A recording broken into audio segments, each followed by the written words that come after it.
the ability to enter the next axis of superposed charge rotation, otherwise known as the next dimension, which is what your DNA is doing. Lattice, cobweb, tunnel, spiral. You see? So your DNA is projecting a field. And that ability to project a field in physics is called phase conjugate. Now, phase conjugation in physics simply means, you see that thing that looks like a caduceus on the left? Well, the ancient name for the life wizards, or the life designers, from which we get our name, the seraphim, the high forms of angels, the ancient name for that was Kadistu, from which we get the word caduceus. Okay? Now, the caduceus is on the top left. It's a braiding algorithm that allows waves to compress. Let's see if we can get the animations to play here. Mabel's a little tired. There we go. There we go. Okay. So the ability to bring waves to a point or get fractal in physics is called phase conjugation. Phase conjugation is physics' way of talking about self-organization and time reversal in optics and dielectrics. It's basically what your DNA is doing at the moment of death. It's creating an electric field that has wings and fly. And the shape of those wings is that arc angle of that caduceus, right? The ancient Sumerian name for the angelic lineage was Angal, the angelic lineage. And so that ability to be charge projective at death is the physics of what we're supposed to learn about here when we learn that projective geometry. Now, the thing that creates that thrust, remember we're talking about the heart. The 5 spins inside, 7 spins outside, Anu, meaning sun god, origin of the shape of the center of the heart's muscle, and also the center of the heart of the sun and the heart of hydrogen, is based on this shape, which is called the pericardium. Now, the shape of the pericardium is the container of muscle that holds the heart, which also happens to be the geometry of the hat of Osiris. And as we know from the crop circle, that teaches us that if you have the muscles to control the geometry of your pericardium, you control the direction of the gravity motor that's the electric thrust of your heart. And the way you measure that is you take a power spectrum of your EKG and you can measure love. It's called the heart tuner. It's my new invention. And we can measure empathy and love by heart coherence. And we take an analysis of the harmonics of your heart. And when your heart is phase coherent, then that fractality of the fibers of Purkinje drives the gravity motor, which is the thrust of your heart. So in the same way that if you have muscles to shape the retina, your eyeball, then you can focus.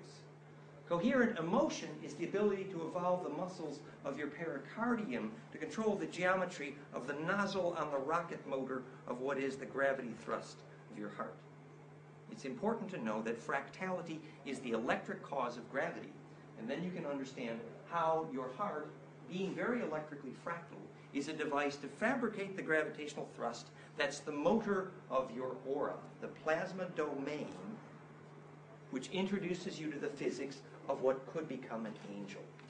So that angelic domain now leads us to the more esoteric sciences. So that was our little background, and now we need to tell Earth's angel story. This story features a hero named James Bond. I mean, John Dee. John Dee's code name for Queen Elizabeth was 007. It's a true story. And John Dee, many people believe, had just taught Bacon to be Shakespeare, had the largest library on planet Earth, and said, well, gee, we speak all these languages. We really need to talk to the angels, because apparently angels consider humans to be drunk because we're not calling them, and we're toast without them. So, hello, let's learn their language, their alphabet. So, he said, hello, we need the angels here. And sure enough, an Ophanim angel knocked on his window, handed him a green stone, which you should look at in the British Museum. It's still there.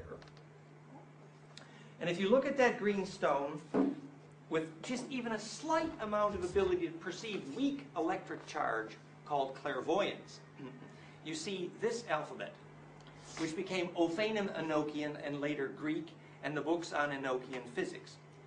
I need the IFS. I wrote down my numbers here. Slide number 186.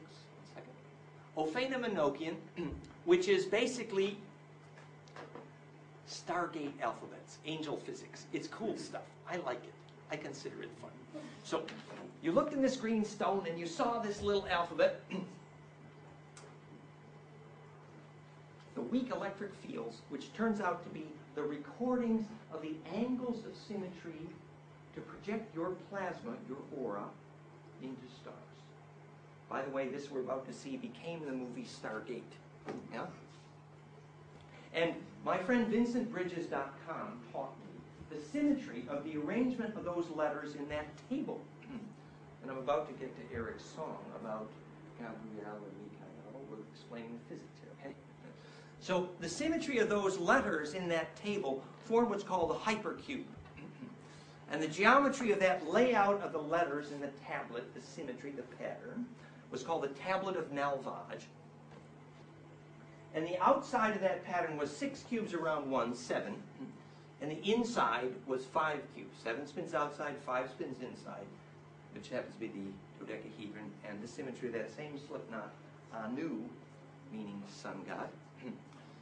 And it forms this shape, which is basically implosion, a black hole. Now, you probably haven't been into the physics, but the latest unified field physics features a thing called E8 by Surfer Dude, which is all based on golden ratio, and they found all the fundamental particles in one simple symmetry set called E8 that looks very much like this, based on golden ratio, and that's how you make black holes and stargates, and the physics of alchemy, I mean black holes, it's all fun stuff. Anyway, bottom line is, that alphabet, that sequence of residues of these little plasma domains here became Greek, and Order of Golden Dawn, the highest form of magic on planet Earth today, founded by John Dee, and the physics of alchemy. And remember, you just need to know this, that the word chem in alchemy means the place of the black hole.